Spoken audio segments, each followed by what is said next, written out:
विपक्ष ने तो कहा कि केवल चुनाव आ रहे हैं इसीलिए मिडिल क्लास के ऊपर ध्यान देने की कोशिश, दिखावा किया गया।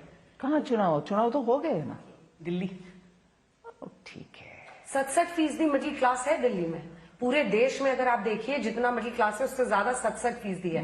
तो निर्मला जी की नजर उन पर थी और आपके जरिए एक मतलब इसको सबसे बड़ी रेवड़ी कहा जा रहा है कि आप उनको राहत दे रहे हैं, उनकी जेब में पैसा बचेगा। टैक्स पेयर का इंसल्ट है भाई ये सरासर। जो भी आई एम श्योर आप नहीं कह रहे, आपके कहाँ सुना होगा कहीं, आप बता रहे हैं उसके। It's a tax payer insult on tax payer. Tax payer को सम्मान करना। और दूसरा, सिर्फ दिल्ली का इलेक्शन के लिए पूरे देश के लिए मैं इतना इनकम फोरगॉन करूं क्या? मिनिस्ट्री चलाना है कि नहीं चलाना है? टैक्स पेयर को सम्मान करना ही एकमात्र मकसद था मेरे, कुछ और नहीं। और उसका कोलैटरल हो सकता है, बाई प्रोडक्ट हो सकता है कि उनका सेविंग्स ज्यादा होगा, उनका खर्च कंजम्पशन ज्यादा होगा, उससे इकोनॉमी का किक स्टार्ट, वो सब फॉलोड्स है।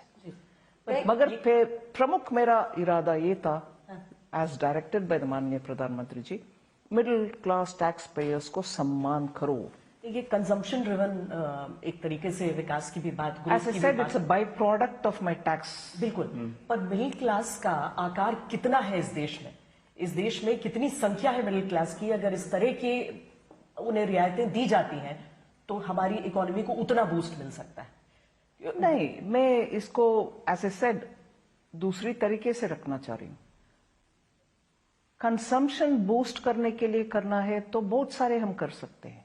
अभी कंजम्पशन बूस्ट के लिए ही आप देखोगे कि income affordable housing, metropolitan cities में हम घर खरीदना मुश्किल समझ रहे हैं, इसलिए आपको अफोर्डेबल हाउसिंग के लिए इंटरेस्ट में सबवेंशन दो।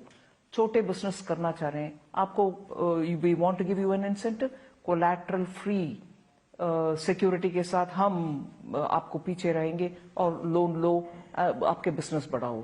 सो if you want to boost consumption, इतनी सारे स्कीम्स के द्वारा कंजम्पशन बूस्ट कर सकते हैं। मगर जो टैक्स पेयर है और उनके टैक्स जो पेमेंट करने के लिए आते हैं, उनको उसमें से एक वापस करके इतना पे नहीं करो भाई, आपके हाथ में रखो।